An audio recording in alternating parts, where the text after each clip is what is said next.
listening to the episodes of this podcast in sequence. The last two episodes looked at the Roman Catholic Catechism. Episode 34 focused on part 1 of the Catechism, which is based on the Nicene Creed. Episode 35 focused on part 2 of the Catechism, which is based on the sacraments. Are we finally done and can we move on to something else? No and no. Welcome to episode 36 of the All Roads Lead to Rome podcast, the podcast for anyone who wants to know more about Catholicism. This isn't about the journey of a lifetime. It is about the journey of life itself. And if you want to become a true roadie here, visit our website at allroadsleadtorome.net to get the full roadmap of our journey. You can sign up for our weekly newsletter, connect with us on social media, reach out to me, and even become one of the patrons who makes all of this magic happen. I'm Dr. Bickford, and in the third of our 4 episodes on the Catechism, we're going to cover some very interesting stuff. Now, if you don't know what the Catechism is, I suggest you start with episodes 34 and 35 first. We went through the Nicene Creed, and we went through the sacraments. So now, in this episode, we're going to look at part 3 of the Catechism. And this focuses on life in Christ. And our particular focus is on Catholic morality. So, how does the Church view morality? Well, the first paragraph of part 3, paragraph 1691, says this, quote, "Christian, recognize your dignity. And now that you share in God's own nature, do not return to your former base condition by sinning. Remember who is your head and of whose body you are a member. Never forget that you have been rescued from the power of darkness and brought into the light of the kingdom of God." Unquote. That says a lot. The whole root of the moral life is to know that you have dignity. Let's pause there for just a bit. When you look at the origin stories of pagan religions, they all often involve war, hatred, and ambivalence toward the creation of human beings. I explore a couple of those stories in episode 22 on the creation and the fall. But in the Bible, creation is seen very differently. On each day of creation, God ends the day by saying something. Do you remember what it is? God says, "It was good." And then after creating humanity, do you know what God said then? God said, "It was very good."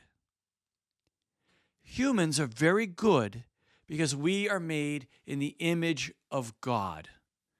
That doesn't mean that God has 2 arms, 2 legs, a receding hairline, and bad eyesight like I do. No.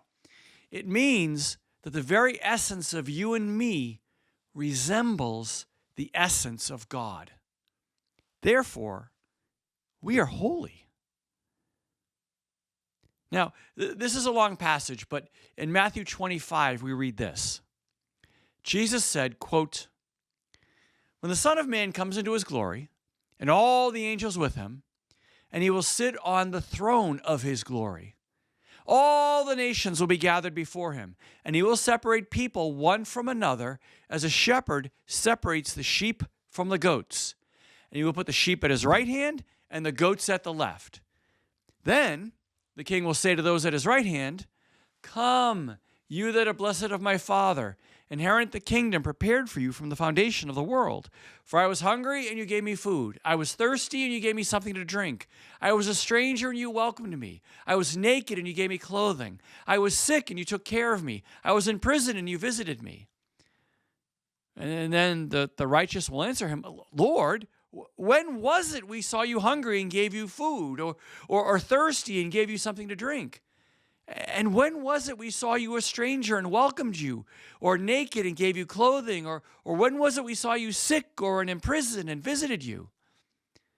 And the king will answer them, truly I tell you, just as you did it for one of the least of these who are members of my family, you did it for me. And then he will say to those on his left hand, you that are accursed, depart from me into the eternal fire prepared for the devil and his angels. For I was hungry, and you gave me no food. I was thirsty, you gave me nothing to drink. I was a stranger, and you did not welcome me. Naked, and you did not give me clothing. Sick and in prison, and you did not visit me. And they will answer, Lord, when was it we saw you hungry or thirsty or a stranger or naked or sick or in prison and did not take care of you? And then he will answer them, truly I tell you, just as you did not do it for one of the least of these, you did not do it for me. And these will go away into eternal punishment, but the righteous into eternal life, end quote. All right, that's the passage of the separation of the sheep from the goats, and it's a very powerful one. But because of this, from the very beginning of the church, there was always been a focus on seeing Jesus in other people. It was the Christian church that invented orphanages. None existed. It invented hospitals. None existed. It invented hospices. None of it existed before. Because these were done in the belief that in helping others, especially those who are suffering or in need, then we are helping Jesus. In our own lifetime, we saw the work of Mother Teresa and the Sisters of Charity as they cared for the poorest of the poor in India. And when asked why St. Teresa did this, she once said, quote, I see Jesus in every human being. I say to myself, this is hungry Jesus, I must feed him. This is sick Jesus. This one has leprosy and gangrene. I must wash him and tend to him. I serve because I love Jesus, end quote. For Mother Teresa, now Saint Teresa of Calcutta, it was Jesus who inspired her to serve. And this is also why Catholics oppose abortion, the death penalty, and assisted suicide. It's also why the church works so hard to end wars and armed conflict. There is a dignity to each and every human life that goes beyond being wanted or for having economic utility or having the right political beliefs and so on. Each of us is made in the image of God. So, when we interact with one another, we need to see God in the other. In the hyper ideological politics of today, people tend to see others on their side as virtuous and those on the opposing side as malevolent and truly evil. But when that happens, humanity is lost. And it's because the value of others is now based on whether they agree with us or not in their inherent dignity as a human. So when we see ourselves as truly virtuous and anyone who disagrees as being far worse than wrong, we're in real trouble. And it's very unchristian. I once tried to explain some of this to some of my relatives that are very ideological. And I ended up explaining that I agree with Alexander Solzhenitsyn, who wrote the book, The Gulag Archipelago, when he said, quote, the line between good and evil passes through every human heart, end quote. Every one of us struggles with the good and evil that lies within us. And you know what? I convinced no one that day. So, with all of this in mind, how do we come to see God in others and live in a manner that pleases God? It's harder than you think. And this is because we're not honest with ourselves. We mostly live our lives in a manner where we tend to take an objective look at others, objectively, but a more subjective look at ourselves. We give ourselves the benefit of the doubt more than others. We give ourselves break more than we give them to others. And we explain our own mistakes more than we allow others to explain away their mistakes. On page 174 of his book, Catholic Christianity, Peter Kreeft says this: there are two kinds of people: sinners who think they're saints, and saints who know they are sinners, which comes from Pascal. Just as there are two kinds of people: fools who think they are wise, and the wise who know they are fools, which comes from Socrates, end quote. This subjectivity, this propensity for self-delusion is a big reason why we do not want to be in a position to rate or judge ourselves. We need an objective outside benchmark that doesn't let us use wiggle room to wiggle out of our own responsibility. Now, we don't get this from secular society today because its emphasis is on how you are perfect just the way you are. This allows for no evaluation of whether someone is on a good or healthy path or not. And if someone says something about it, then they're accused of being judgmental or somehow shaming someone. But if we're going to be honest, really want to be on the path to growth, then we need to know what the standards of holiness are, what the standards of action are, and how to evaluate just how far we fall short so that we can learn and then grow and then develop a deeper holiness over time. And to be narrow blunt, doing this is the narrow way. In Matthew 7, Jesus says in verses 13 and 14, quote, "Enter through the narrow gate, for the gate is wide and the road is easy that leads to destruction, and there are many who take it. For the gate is narrow and the road is hard that leads to life, and there are few who find it," end quote.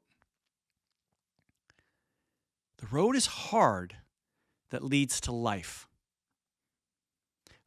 We don't hear that quoted so much, do we? But Jesus said it, and it's hard to water down what it means. So, let's take a look at it. And we'll do it by looking at Catholic morality. In part 3 of the Catechism, it spans paragraphs 1691 to 2557. In my version of the Catechism, that's 190 pages, which, let's be honest, that's just the length of an average novel. It isn't that hard to read. So, why do we have a system of morality to follow? It is not because God chose a list of do's and don'ts for us to follow. This is not arbitrary. It's not capricious. It has a goal. And the goal is for us to fulfill our vocation to beatitude. What's beatitude? You may have heard of the Beatitudes in Matthew 5, which begins the Sermon on the Mount. Here they are. Quote, and this is Matthew 5, starting verse 3. Quote, "Blessed are the poor in spirit, for theirs is the kingdom of heaven. Blessed are those who mourn, for they will be comforted. Blessed are the meek, for they will inherit the earth. Blessed are those who hunger and thirst for righteousness, for they will be filled. Blessed are the merciful, for they will receive mercy. Blessed are the pure in heart, for they will see God. Blessed are the peacemakers, for they will be called children of God. Blessed are those who are persecuted for righteousness' sake, for theirs is the kingdom of heaven. Blessed are you when people revile you and persecute you and utter all kinds of evil against you falsely on my account. Rejoice and be glad, for your reward is great in heaven. For in the same way they persecuted the prophets who were before you." End quote.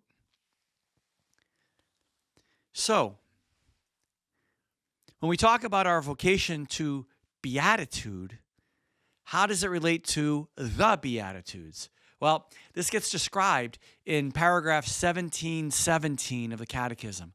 Quote, "The Beatitudes depict the countenance of Jesus Christ and portray his charity. They express the vocation of the faithful associated with the glory of his passion and resurrection. They shed light on the actions and attitudes characteristic of the Christian life. They are the paradoxical promises that sustain hope in the midst of tribulations. They proclaim the blessing and rewards already secured, however dimly, for Christ's disciples. They've begun in the lives of the Virgin Mary and the saints." End quote. All right, that was a little long. So we all say that our goal in life is to be happy.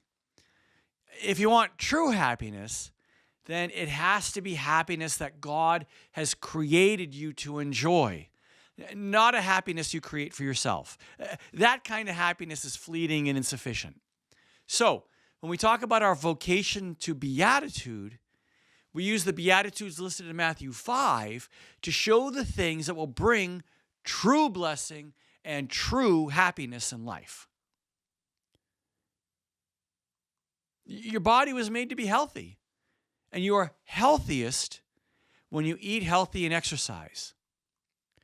Your mind was meant to be filled with wonder and to explore the world. Your mind is most content when you are growing and learning new things. Otherwise, you're bored. Your soul is meant to manifest the Beatitudes, and it's most fulfilled when you live them. The details for the church's understanding of all of this is spelled out in paragraphs 1716 to 1729. It's a fairly quick read. This is not too taxing. The challenge to this, of course, is human freedom. For our relationship with God to be real, we have to have the option to say no to God. And we call the freedom to do this our free will. God gave us free will.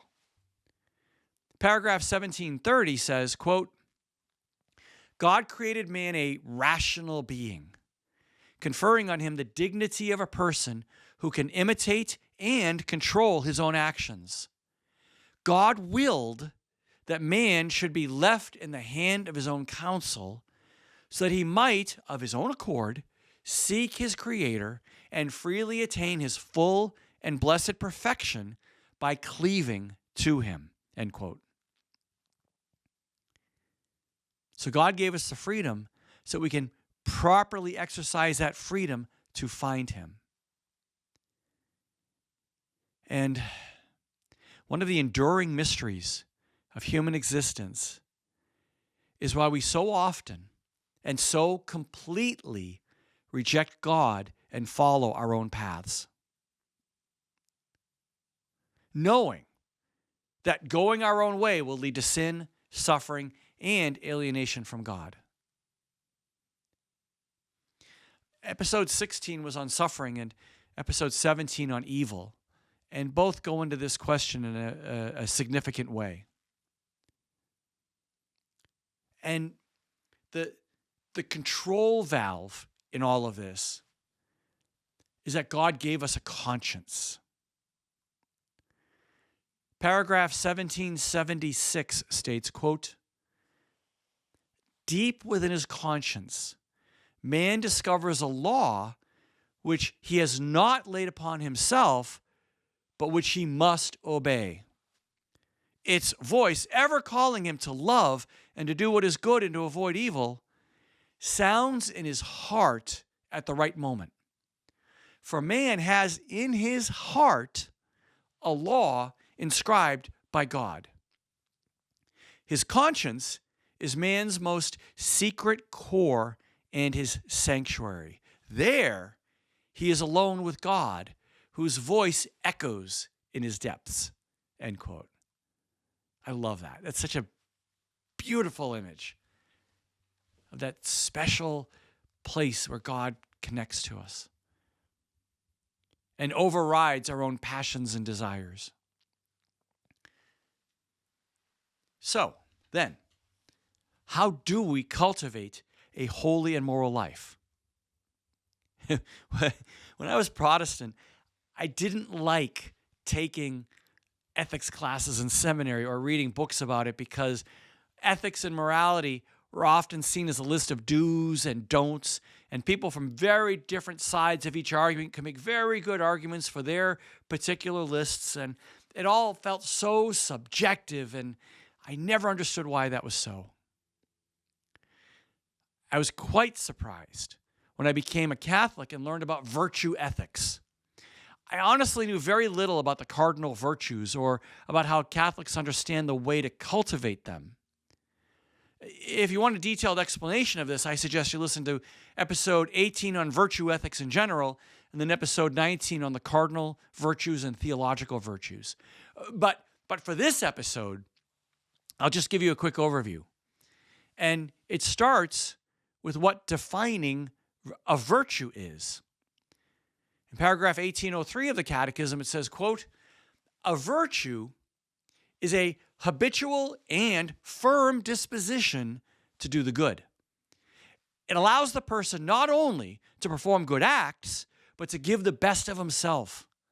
The virtuous person tends toward the good with all his sensory and spiritual powers. He pursues the good and chooses it in concrete actions," end quote. And then it quotes St. Gregory of Nyssa, who said, quote, "The goal of the virtuous life is to become like God," end quote. What does that mean? When we do good things or bad things, they become easier to do. If we choose to keep doing them, they become a habit. Whether good or bad, they become a habit. Once they are habitual behaviors by us, they become virtues if they're good ones, or they become vices if they're bad ones. And each one of us is cultivating virtues and vices. C.S. Lewis, in his masterpiece, Mere Christianity, wrote, quote, "Every time you make a choice, you are turning the central part of you, the part of you that chooses, into something a little different from what it was before. And taking your life as a whole, with all your innumerable choices, all your life long, you are slowly turning this central thing into a heavenly creature or into a hellish creature," end quote. That was C.S. Lewis from Mere Christianity. In my copy, it was on page 92. So the goal in life is to become holy. To become holy, we must cultivate virtue. To cultivate virtue, we must make good decisions that can be very hard in the beginning, but become easier and more habitual over time. And among these virtues that we are called to cultivate, there are the four cardinal virtues. We call them cardinal because that word comes from a Latin word meaning hinge. So the cardinal virtues are the hinges or the pivots on which the door of all virtues swing. And these four virtues are prudence, justice, fortitude, and temperance. And in the Catechism, paragraphs 1805 to 1809 walk through the Church's understanding of all of this. And what's most important to know is that these are virtues that we cultivate. Our commitment to our faith in God leads us to do the work of cultivating these and building a holy life. But you know what? They're not enough. The four cardinal virtues are not enough for us to become holy. We also need the help of the three theological virtues. And these theological virtues are faith, hope, and charity. We cannot work on these. They only come from God, and they're meant to strengthen us and infuse us with God's grace for our work. And that's why one way of praying the rosary, after that first Our Father, there's 3 beads before you start the first decade. And a lot of people will use those 3 beads praying for growth in the theological virtues of faith, hope, and charity. Paragraphs 1812 to 1829 walk through the church's understanding of these 3 virtues. And so what you get is there's a beautiful balance here of God giving grace through the theological virtues and us using those and our own will and our own choices to be in relationship with God to work on cultivating the cardinal virtues. So we cannot be saved without God. We must accept God's grace and then respond with becoming holy people. As St. Augustine said, God created us without us, but he will not save us without us. And that's at the heart of the Catholic understanding of salvation and life. God created us without us, but he will not save us without us. And that goes all the way back to St. Augustine around the year 400. And then as the Catechism continues, it walks through the church's understanding of sin and of God's mercy. It talks about humanity and working in society.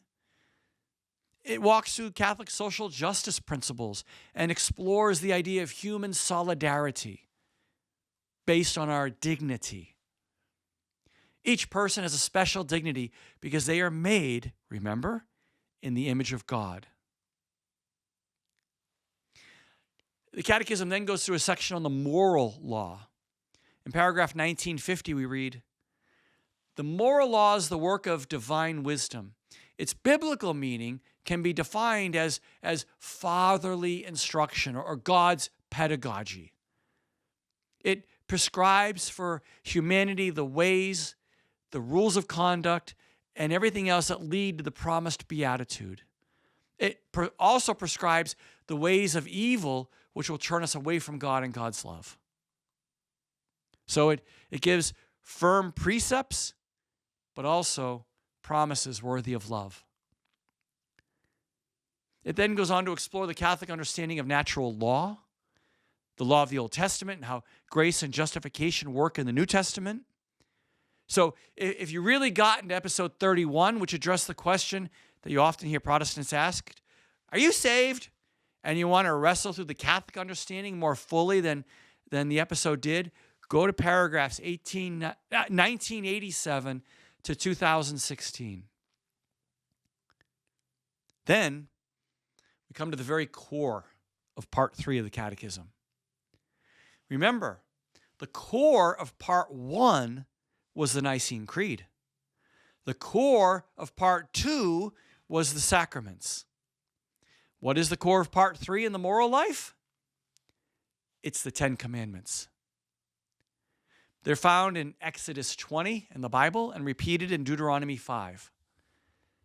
In the Catholic listing of them, a little different from the way the Protestants list them, the first 3 commandments relate to God, and the last 7 relate to our interactions with other people. And so the 10 commandments are, first, I am the Lord your God. You shall not have a strange God before me. 2, you shall not take the name of the Lord in vain. 3, honor the Sabbath.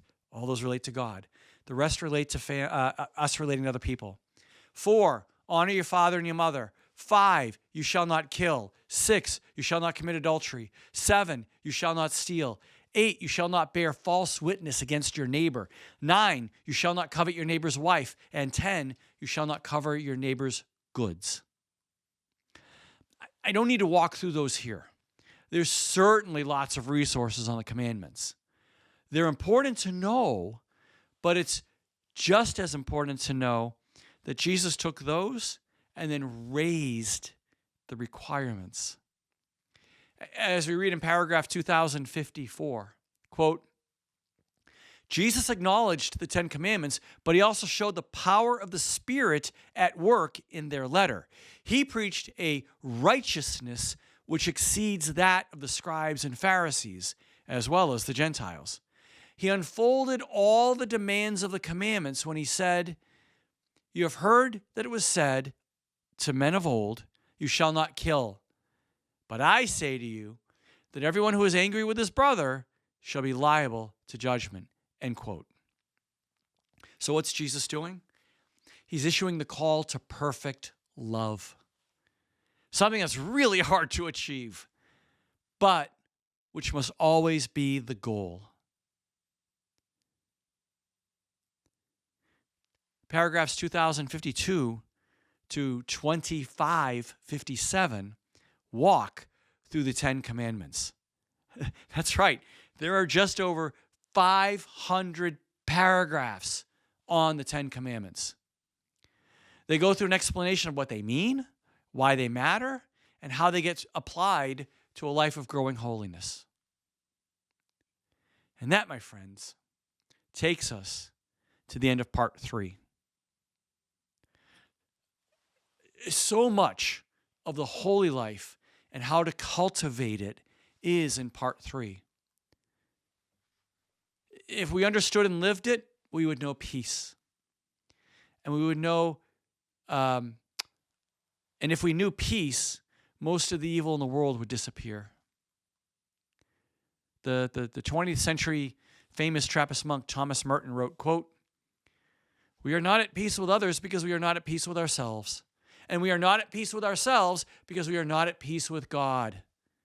Let me repeat that from Thomas Merton. We are not at peace with others because we are not at peace with ourselves, and we're not at peace with ourselves because we are not at peace with God. Part 3 of the Catechism has been on finding peace with God. So, if you're comfortable with what you believe, which is part 1, and you understand the power of the sacraments, which is part 2, then you can spend the rest of your life studying and applying part 3 in building a life of holiness. But something is missing. With all of this in place, what could possibly be missing? Any guesses? How about our relationship with God? Prayer. Prayer will be the focus of part 4 of the Catechism, which will be covered in our next episode. But with all my heart, I hope you see how all of this fits together and that the Catechism is coming to be something you see the value of and perhaps even have a greater interest in. I highly recommend you get a copy and spend time with it. And when you go online to order a copy of the Catechism, be sure to check out our website, allroadsleadtorome.net, to get connected with us. There's the newsletter, there's social media. You can reach out to me directly, and you can also become a patron that helps sponsor all of this effort and make it happen. So, what will be on the test?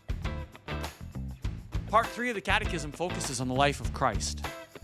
At its core, it's built on the idea of human dignity, and it centers on the Ten Commandments. But there's also a lot more there. It covers pursuing a life of beatitude.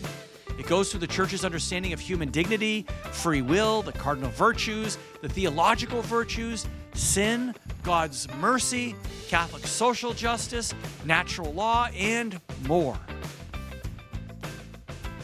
If you need a blueprint on how to build a holy life, Part 3 gives it and has detailed explanations for any part you may wish to focus on more closely. And what is most important to understand right now is that it all matters because it shows what the Church believes. And as you've gone through your spiritual journey, you may have lots of individuals or even have lots of schools of thought that have influenced you. But now, it is time for you to come home and understand what the Church Catholic believes and what it has believed for over 2,000 years. And then you will see for yourself that all roads lead to Rome.